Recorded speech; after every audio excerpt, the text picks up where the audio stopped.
Hi guys, Daisy here again. If you're new to my channel, welcome. If you're an existing subscriber, thanks for checking me out once more. It's been a long while since I filmed an intro, so I just decided to do this for a change.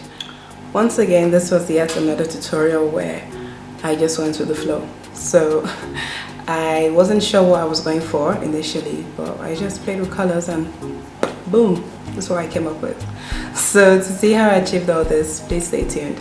Be sure to like, share, subscribe, comment, follow my social media pages as well, which I will leave in the description bar below.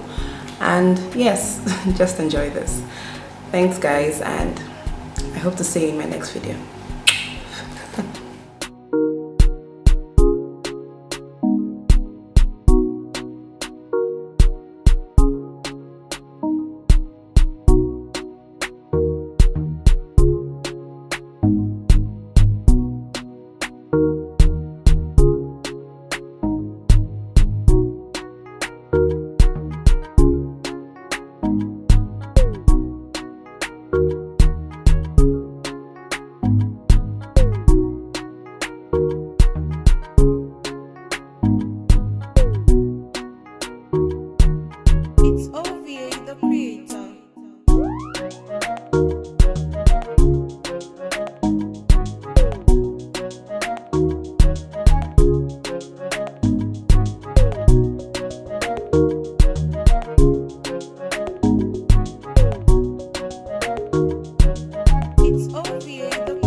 First off, I start by applying some eyeshadow primer base to my eyelids.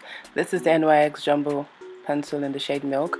Then I move on to my first transition shade, which is a bright pink. I apply this all over my upper crease area. Then after blending this in, I move on to a darker shade of that pink color. Sorry, I wish I had the colors showing up. Yeah, I move on to a darker shade which I apply to the outer corner of my crease, and I blend that into the crease as well. Then I apply a much darker berry shade to the outer corners, and I blend this, extending it outwards to create a soft wing, and I also take it lightly into the crease. Then I go back in with my first crease shade, which was the bright pink, and I blend everything in. I apply more of the plum color and the transition shade and blend continuously until I'm fine with how it looks. Then I apply an olive shimmery shade over 3/4 of my eyelid. I take it from the inner corner to about 3/4, and then I just make sure it is neat. I'm carving out sort of like a cut crease, but not really a cut crease because I'll still blend it out a bit. Then I go back in with the plum color and just blend in the area where both colors intersect. Next up, I go in with a brighter olive, somewhat orange, yeah, bright yellow shimmery shade. I apply that to my tear duct, and I also blend the intersecting area. I line my eyelids, then I apply some glitter glue and place this. It isn't glitter, but I like it. And it's much more easier to control compared to glitters that could fall on your skin and then you're stuck with them. So I applied this in a green this green product all over my, not all over, sorry, in the inner corner. Then I line my waterline with my black liner. Then I smoke it out with turquoise green shade. Smoke that out. Then I apply some mascara to my top and bottom lashes, and then I apply some falsies, and I'm done with the eye look.